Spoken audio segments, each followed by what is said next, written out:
Chaucer and his fellow pilgrims have left the Tabard Inn at Southwark to journey together to Becket's shrine at Canterbury. Before setting out, the host of the Tabard proposed that they should entertain each other with tales along the way. Of an entertaining kind, such tales. Of moral worth, too. We must remain mindful of our purpose. And all were agreed, that should be said. No, they were. Yes. A cooked supper of his choice awaits the winner at the Tabard Inn on our return from Canterbury. Yeah. Yes. Few would disagree with the call of their own guts, and why should they? It was also agreed that you should be the judge. As befits all inventors of worthy ideas. Yes, yes. Already the pardoner has told a tale of 3 young dissolutes whose plan to take revenge on death led them to treasure and then to treachery. Death always goes in rags, and of its true finery, ever a mystery.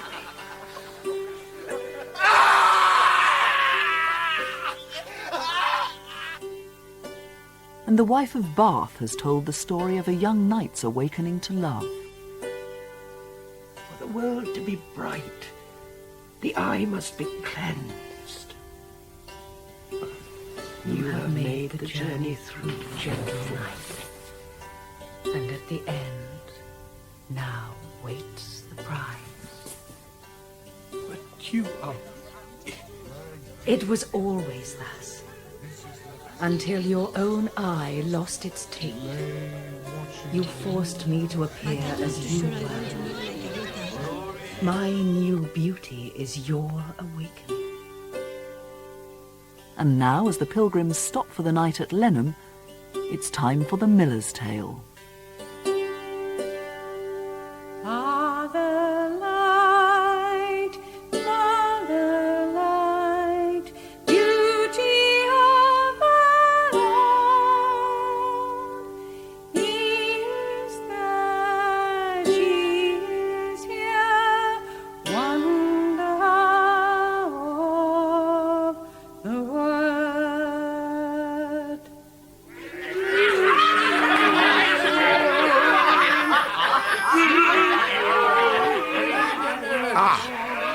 Welcome. Welcome indeed. You join us at not the best of times, perhaps. I say that not to discourage your visit in any way, but only to explain the manner of those with whom you have become previously acquainted. After a somewhat tiring journey taking us from Boxley to Lenham, we found an inn of some comfort, and there have all eaten. And in other cases, drunk our full repast. The miller's turn to tell a story. It is my turn. With some regret, it is the miller's turn for a tale. There is yet a chance I can persuade him otherwise, at least until a better time. But in the event that such shall fail, I must offer some apology for what might follow. He is a reasonable fellow. In better times, it remains unexpected in his turn of phrase. You may wish to delay your visit, therefore, is what I say, joining us later on the morrow's open road. Out of choice, I would readily spare your sensitivity, but the matter is not entirely in my hands. It is my turn to tell a story. What we are saying, Miller, is that the full value of a story is best appreciated when it is readily understood. And for such to happen, the man that tells it must first be, well, able. Eh? You're as pissed as a weasel. I've said my prayers. By Christ, the pardon saw me at him. Eh? It is Hey! true that he bent the knee after stabling the horses. I am witness to He was pissing then, and he's pissed now. She has a strange view of man, I say, if he is believed to relieve himself in the kneeling position. What? It's just we feel a prior knowledge of your intended tale might be appropriate, good Miller, and we wish no untoward surprise, as well. Well, I suppose if I am not allowed to tell my chosen story as best suits me, then none shall, I say. Where's the fairness in it otherwise? Hey! Hey! Well, you need an obvious rest, Miller. We say no more. In the morning, perhaps. Rest, say rest. I'm as rested as moss on a log, and if that don't suit a man present, I'll take my leave away from war. I'm here for fellowship, oh, that's a fact. I give it, and I look for it from others. Else, why tread this way? Fellowship is what awaits our due arrival at the spired town, and in fellowship shall be the telling of our tales. Am I wrong? There's no quarrel with such here. Each man is pledged to the other in friendship for the journey. None of such applies in his case, to my mind. Eh? Good wife, let's keep a willingness amongst us at least. But if he's willing to stop piddling his breeches, I'm more than willing to unstop at my nose. Am I speaking plain? Here now. It's a spillage, no more. Aye, spillage. Rightly said, oh, spillage can happen to anyone. It takes but a shake, an elbow, and there it is. By Christ, I'm as well equipped to recognize spillage when I see it. Hey! Hey! I tell you, as a weasel. I say we make a start. It's clear. It's not an evening when simple caution will have a say in much. Well, I shall begin then. With a song. Oh, I think not one of your songs, Miller. Let us be reasonable in all this. Yes. As you like. The miller's never been known to force a ditty. It's not my loss.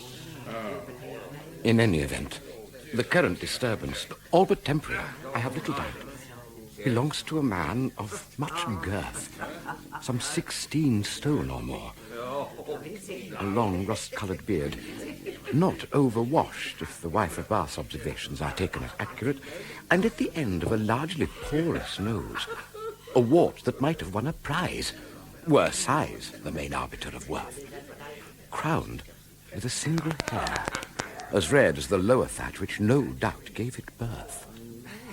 You talking to yourself again, good Master Chaucer? Mere mental observations, good wife, no more. He's talking to himself again. Hey, the miller's dropped off, Master Chaucer, while you were, well, you know. Squeeze his nuts. That makes him like Judgment Day. Good Miller. Oh, what's it? Who prods a miller then? Wait, you bag of guts. The story we want from you, as is our right. I was considering little else, woman. Oh, take his ale, or else we'll watch the sky come up before we get a proper word. Now, come now, Miller. The time is overdue, and we all wait. Oh, wait, you'll find all the better for waiting for it. Take my word. If he biddles on the bench again, I'm to bed, tail or no. Settle back, then settle back. Here comes the miller's story. Did you hear what I say, then? Listen now, it's nearly here. Well? He don't know no story. That I do. It's just that for the moment it don't rightly know me. Here it comes. Here it comes, all right. Well, now, this is a story. This is a story. Did I tell you I played the bagpipes? Oh. Oh! You know, this woman must stop her kicking if a tale is to be related. Some are rightly fond of the bagpipes, that's all I was saying. They are. Well, then, this is a story about an old carpenter. Aye? An old carpenter, wealthy too, who took in a student for payment like. Much younger man, Nicholas by name. Aye. Now, this Nicholas, the younger one, as I've already said, was a student of heaven's stars, as it were, and of such studies could sometimes make predictions about things that was to happen, but hadn't yet. Fancy that, you might say. And I'll not be surprised if you did. Not a bit. Anyways, this old carpenter, whose name shall have to stay old carpenter on account of my not recalling it just yet, had not long before taken himself a young bride of an age of but 18. 18 years. That was my fault. Now, not only had she tender years, but all that rightfully goes with it. Eyes as dark as slow as a body like a willow wand, and underneath a roving eye that looked for everything the old man could not give in sufficient measure. As well she might, not yet properly broken in as well. Well, it will come as no surprise that when two young people are put together under the same roof, whatever the prior arrangement, matters will start to rise. If you take my meaning. And so they did. From the moment young Nicholas first put eyes on Alison, did I say that was her name? Oh, well. He rose to the occasion in the fashion only a fool would rightfully discount. And then, one day, when the old man was gone away, matters came to an expected head. At first, however, knowing the rightful situation, he approached her with the utmost care and subtlety. 'Tis simple enough. You spread yourself, and I'll do the rest. Well, there's not much time before the old man gets back. Let's get to it, I say. Here now, sir. That surely is not the way to talk first to so young a woman. Of your attraction, I have little doubt. And of your main intentions, I am equally sure. But there are usual words of love that are rightfully exchanged before a maiden gives her all. And you shall have them, lady. But what I'm suggesting is that we do the main thing first, on account of the limits to your husband's absence. Well, words can come along after. And I, for one, shall not be tardy in speaking as many as you see fit. Love you till no longer is the sun. The ocean of your eyes is where my heart does drown. Whatever you seem to like. You'll not find me wanting for words when the time arrives. But at the moment, it's your skirt up over your head we need the most, circumstances being as they are. There's a certain plausibility in it, I'll say that. I'm growing heavier by the minute with plausibility, madam. For pity's sake, let's get to it. And by the two arms of God, get to it they did. He pounded her like a housewife dough, not needing no yeast for a proper rising. The floorboards creaked like an old man's back, their exertion. Now, this went on for quite some time, as you might guess. Novelty being what it is. And before each knew where the time had properly gone, the night came down, bringing a natural rest to such events.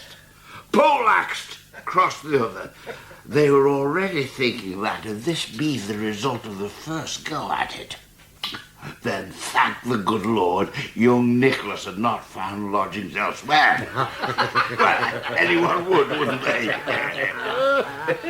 Well then, so they thought, as I have said, and then, by Christ, if that weren't all enough, something else happened.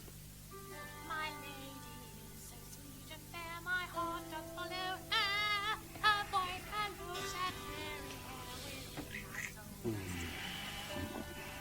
If she were fair and I be king of land or at sea, she'd be my own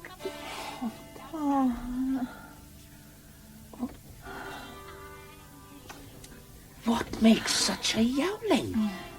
Whenever I go to church, there is a young boy that senses the altar, for the good of all and in praise of God. Yet, from the way he fondles me with his eye, I sometimes think he has much the same intentions as you did yourself, though he has yet to vault the gate, as 'twere. Sounds like a shrike. Oh, and looks as such. Else, being but human, and kind to all that look upon me in certain ways, I might have obeyed the pity of my conscience and offered the young man communion.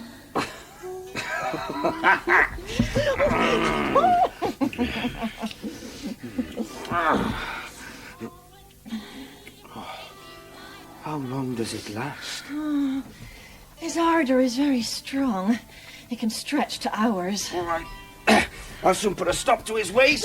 No, please, sir. I would do it in my own manner.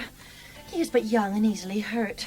The feeling is true and should not be despised, however misplaced. Well, get to it then. The noise gets worse the darker it grows. We'll have him here the night. He has earned himself a smile, surely. Oh,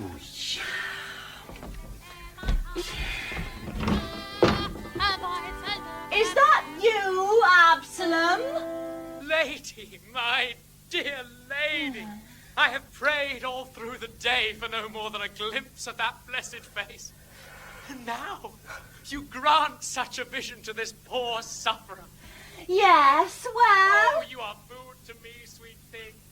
True manna from a heaven that is yours alone. I am bereft until your rose lips part and utter words of fond recognition. Speak, lady, or I die. Absalom. Wonder! Oh, wonders do I hear! Absalom, the noise you make is like nothing a decent woman should be asked to bear, is what I say. A smile in church is one thing, sir. A lifted skirt quite another. Go home is my advice, and in proper privacy do for yourself what I shall not. That way we all will get some sleep. You are cruel to me in order to be kind. That I see. You fight the true feelings within you on account of your married state. Such courage in the face of secret yearning. I will endure the sword of your pretended scorn. I will leave, sweet lady, as you command. But before I depart, I beg you give me one small token of your secret feeling. I seek no firm declaration, merely a sign, much as a bird's wing leaves a hidden trace across the sky. Speak, sweetheart. Piss off, Absalom. Thank you. Thank you. All true gratitude for a signal that tells my pained waywardness that one day it shall find the sanctuary of your hidden heart. And learning to play that string thing would better please the neighbours, I can also tell you. Ah, you speak to me in fondest cipher, and I obey.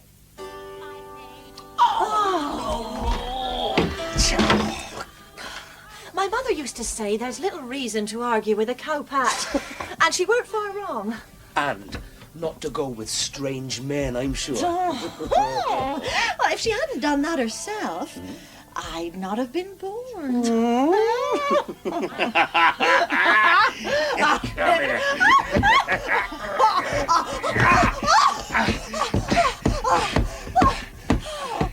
There's a sort of a flaw in this tale, no doubt due to the state of his guts.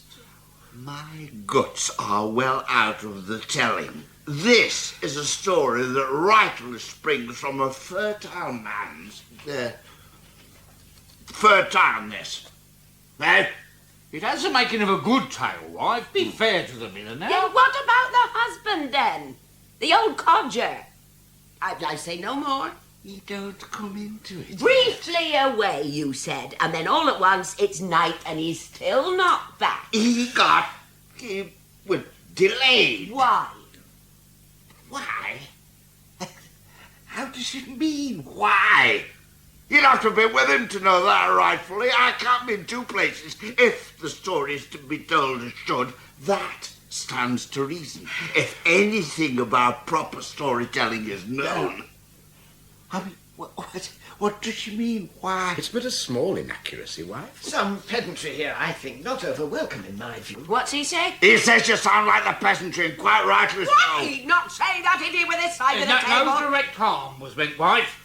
That is clear, I think. Certainly not. Good lady, it's the nature of a scholar to observe the mannerisms of others. No more, it's entirely an impersonal exercise. So's my boots. There, see, all is now rightly understood between us again. Get on with it, Miller. Bedtime approaches. Am I not to have some further ale? No. Well, Having tasted of each other in the manner of a smackerel, as were, and finding much to their mutual liking, it became clear to both Nicholas and Alison that a fuller meal was what was needed, and that such could only be obtained by an entire night within the same bed, with more to follow as the habit falls.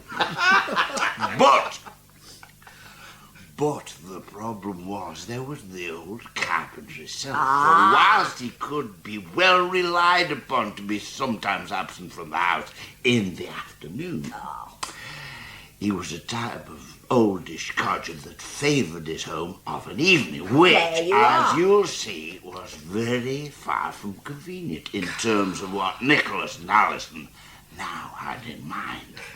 So, considering such, Nicholas began to hatch a very clever plan. I have not seen him for the past 3 days, husband, which is some surprise, since he is man that is more often seen than not. More often seen than not. Right enough. Is he ill, perhaps? Has anyone been to his room and knocked? That can sometimes work. It is not my place to go knocking at his room. That would not be seemly. Would it be seemly for me, do you think? I shall certainly knock, if you think such. Nicholas is my paying guest. I see no reason why I should not make such inquiry. He has been busy at his studies, that I do know. His, astronomy, yes. Too much looking up at stars can injure the neck, so he said. Knowledge is one thing, wife. A stiffened neck is another. The prediction of events will be better confined to those stars fixed on a low horizon. Pollux. You may be right, my dear. Pollux, husband, is a great star. One which Nicholas seems to think will influence something. Sooner, if not later. Pollux, says he. It sounds an influential sort of thing, right enough. When did he say this? When I last saw him. Days now. It perhaps indicated that he wouldn't be seen for some time, eh? I think it was more serious. Serious, you say? More serious, then, than not being seen for several days? That is serious indeed. Well, then, I shall knock.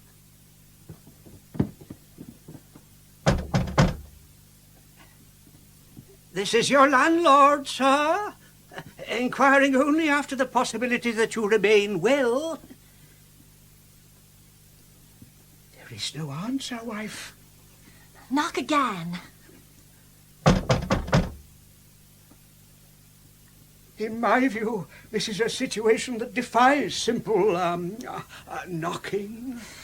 Open the door, then. Good wife, a man has a right to a closed door, it seems to me. Should he always pay his rent? And if he be ill, dead perhaps, what shall happen to your rent then? Dead? If he be dead, I shall know the reason. On that you may rely.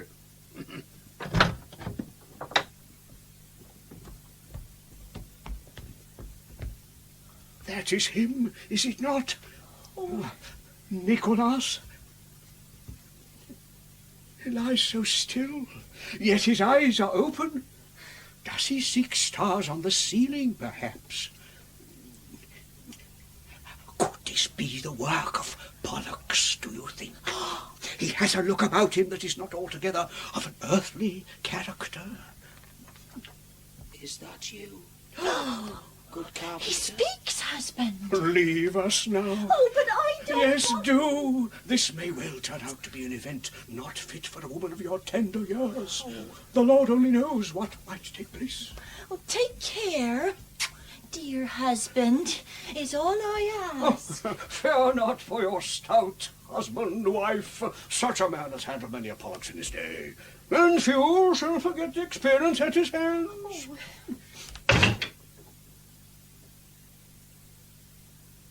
Nicholas? Nicholas? Come sit beside me, friend. I would have words with you of an urgent kind. Are you well, sir? As well as the shock of staring into an unknown abyss can leave a man. Pollux. Eh? Good Nicholas, tell me truly, what is Pollux?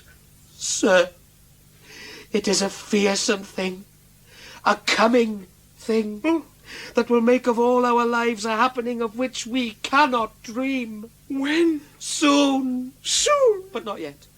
By an army of angels, pray soon may not be during my lifetime. Ah, of that I fear there can be no guarantee. Those steps may be taken. As you know well, good sir, I have cast a map of the stars for each month of the coming year, a habit of mine for some time, and in it have read a portent not seen before. I have to say, what was seen was a great and awful shock.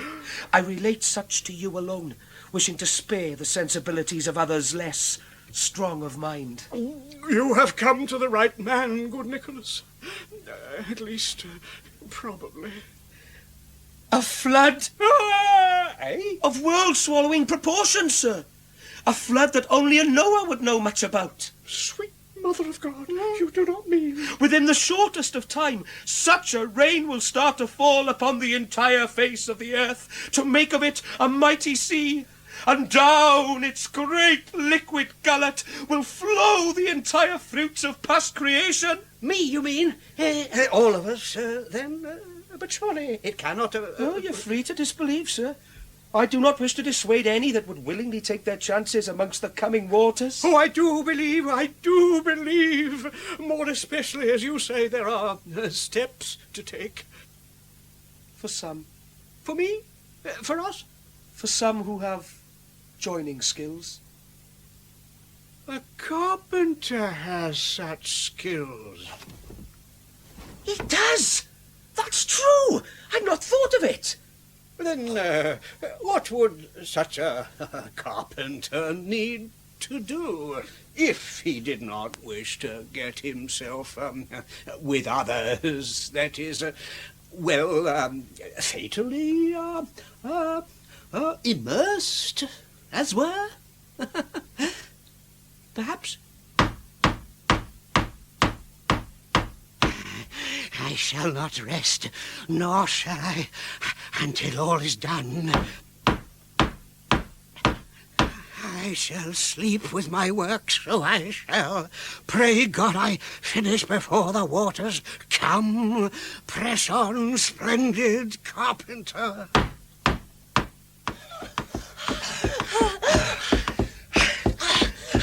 I never saw him so sweated in all his life.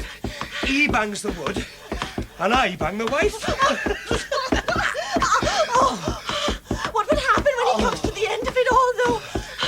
There'll come a time when he's finished and returns to my bed at nights, leaving no space for you. I've told him each one of us will need a little ark of our own, separate as we're. So preventing any carnal sin that might take place afore the Lord's in. He ain't even got halfway with his own yet. So's plenty of time to come, my love. Let's not waste an hour, I say. I'll have to make his gruel soon.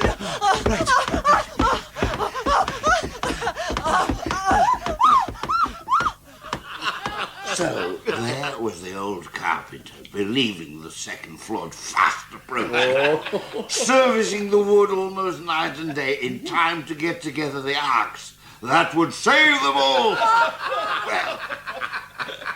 Well, you would yourself, wouldn't you? If you had a little brain. Anyway, according to Nicholas's careful instruction, he used to hang them high in the loft above the height of water that was expected, with little ladders for each to climb to safety. Then, with the coming of the catastrophe, a quick cut of the securing ropes would have them drop straight down onto a floating resurrection. Anyways, whilst all this is going on, in the room below, young Nicholas continued some servicing of his own, and no less sturdily if young Alison's daytime gait were any joy.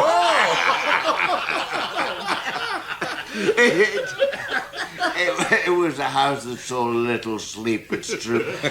Well, the obstacles of the younger two seemed suitably overhauled for some time to come, until, that is, something else happened. My lady is so sweet and fair, my heart does follow her. Oh, the line. It's the strike again. You go away. Oh. No, we need a further remedy, that's for sure. Else all our nightly bouncing will be set to noise forevermore. I'll send him on his way. It's his coming back that we need to stop. Absalom? Absalom, if you keep up this noise, you will disturb my husband. And have no doubt he will have something to say about someone that does such things under my window. Oh, lady, I hear your voice, even if the pallor of the night robs me of your face. Speak again. Keep the soft coolness of your words flowing towards my fevered heart. You are a greater problem than extra shite in a full midden. Have you no respect for a lady's finer feelings? Absalom, shut that noise! What will it take for you to go away, then? Answer me, now! Only a kiss, sweet lady. A single kiss from those fragrant lips will absolve me from such a... Forever? For several days. That's better than a poke with a stick. What think you? I say, give him his kiss, but of a special kind. Eh? In the darkness, he wouldn't rightly know a face from the other end. Well, show him your arse, then, and save yourself his dribble. Never. Would he? Who'd be such a bit lad as that? Absalom! Well, you shall have what you ask for, Absalom, but a single kiss only, and then you must be on your way. Lady, do you realize what you have granted this poor mortal? Well, sir, as a matter of fact, I do. Now, get on with it, I say.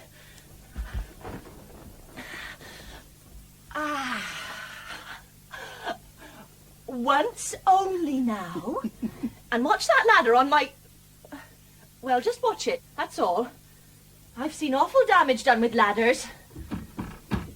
My lady is so sweet and fair, my heart doth follow her. Her voice, her looks, her very hair within my soul does stir. Sweet Jesu, do please protect my ears.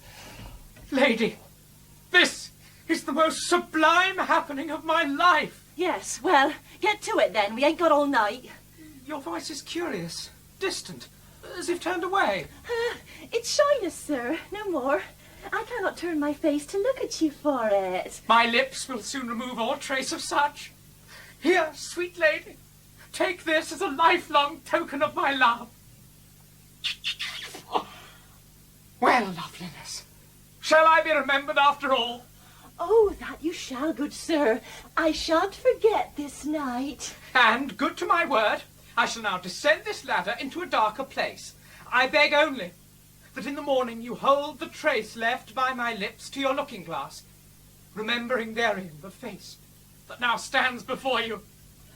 That might be awkward, but I will try. I can't say fairer. No man could ask for more. And nor would he get it, sir.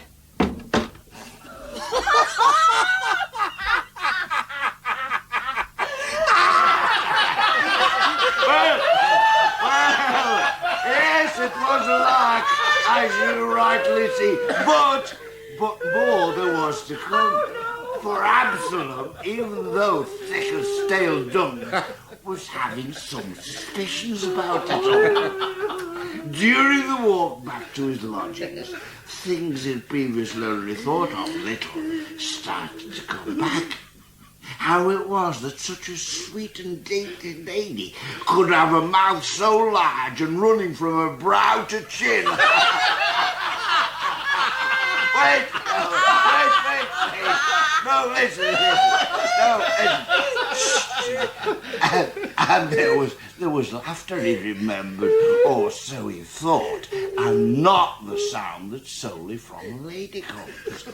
Then, all at once, the bucket toppled down the well as were, and the nature of the jape became plain. By Christ, he went as red as fresh meat, some from anger, the rest from feeling like a radish. and with it came the hatching of a plan, all of his own.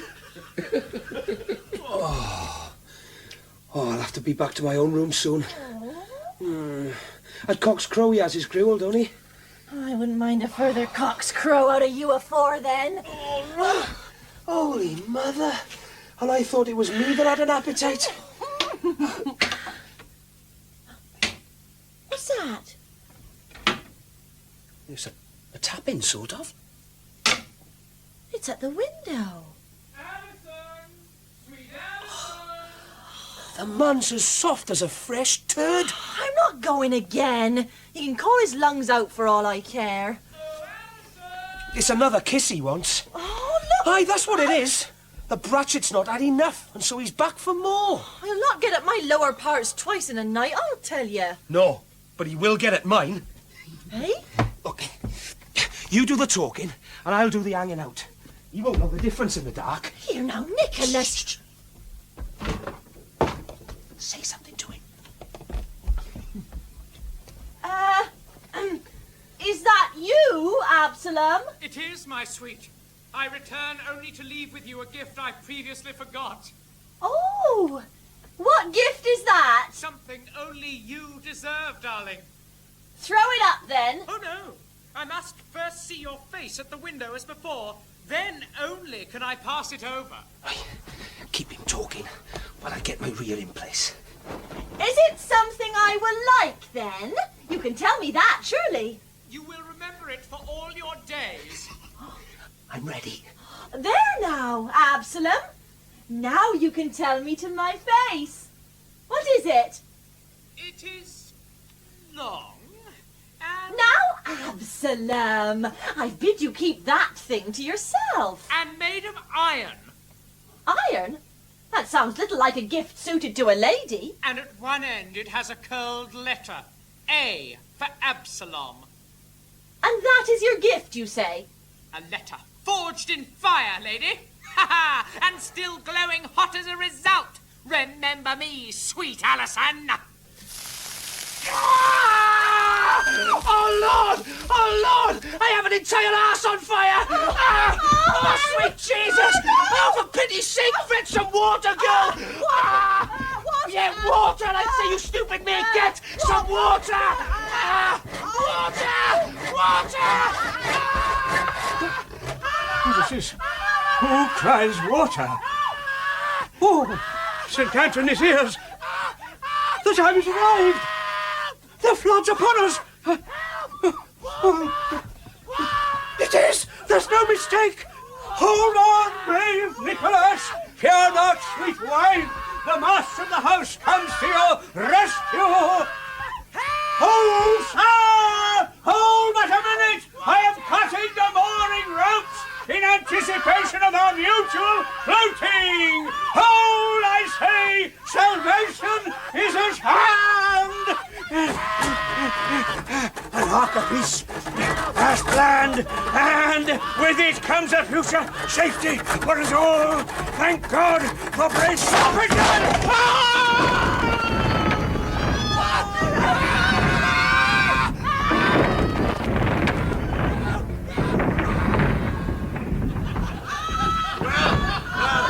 Down came the little ox, the house filled.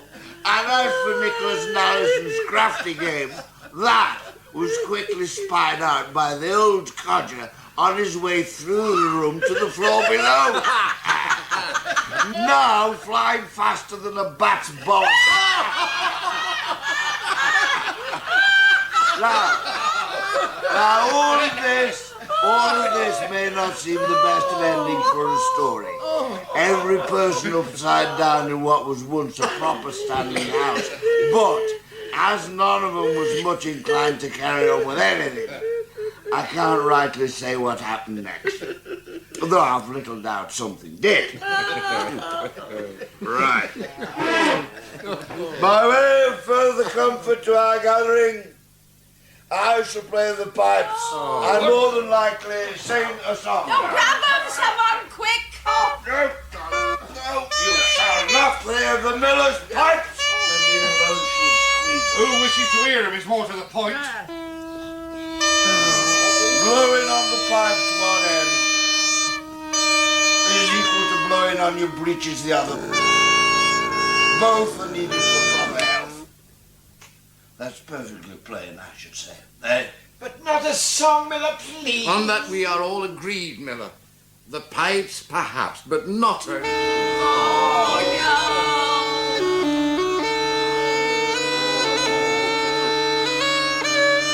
That I tried to warn you of the unexpected, you will remember. However, with the tale to...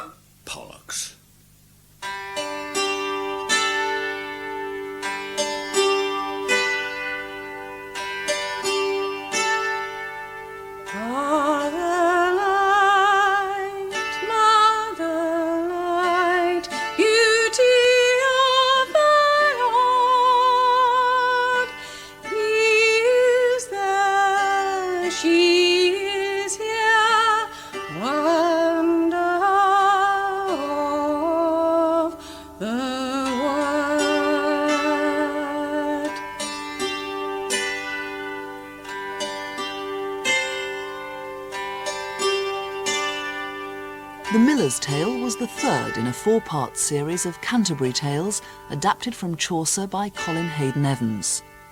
The miller was Freddie Jones, the wife of Bath, Rosemary Leach, the pardoner, Simon Carter, Chaucer, Steve Hodson, and the host, Roger Hume.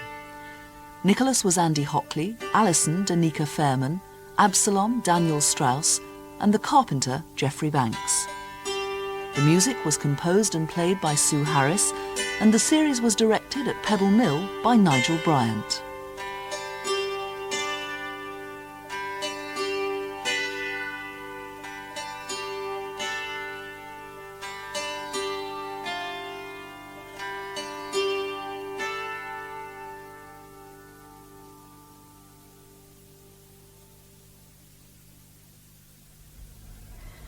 And the pilgrims arrive at the holy shrine and hear a very different kind of tale, a story of magic and forbidden love, in the Franklin's Tale, the last in our series of Canterbury Tales, at the same time, 10:15, next Sunday.